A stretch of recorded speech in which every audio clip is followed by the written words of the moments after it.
Powerful wind gusts here are being felt from Cuba all the way to the Florida Keys. Our team coverage turns down to Local 10 News reporter Ian Margot, live now in Marathon. Ian. So far today, we have seen a couple of squalls, but really it has been a normal, albeit breezy day here in the Keys. But to our south in Cuba, it is a much, much different story. In Key West, only a few businesses were boarded up as Tropical Storm Laura churned to the southeast. Come Monday, the weather was expected to change a bit, but overall, things appeared relatively normal. In fact, right around noon, you can see how many people are here taking pictures at the southernmost point with some of that rough surf in the background.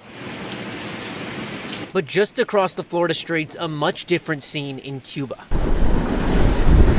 Laura ripping across the country, dumping rain and whipping winds, sending waves crashing into the shoreline and soaking people's homes. Estoy albergada en el Toa. This woman in Baracoa, near the eastern tip of Cuba, says she's homeless now and came to help her mother-in-law evacuate.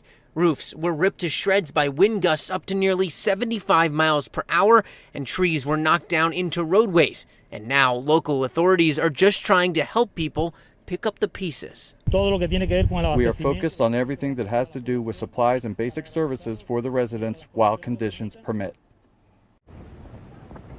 And this video was sent in to us by a viewer down in Key West, showing the water coming over the seawall, some people playing in the flooding there. We were expecting some localized flooding, especially down there in Key West, and again, some squally weather, some strong breezes throughout the day.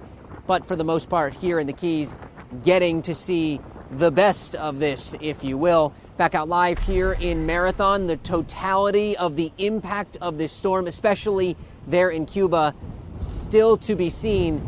And now we are also bracing to see what happens in the Gulf Coast. Stay with us on air here at Local 10 for the very latest. Live in Marathon, I'm Ian Margle, Local 10 News.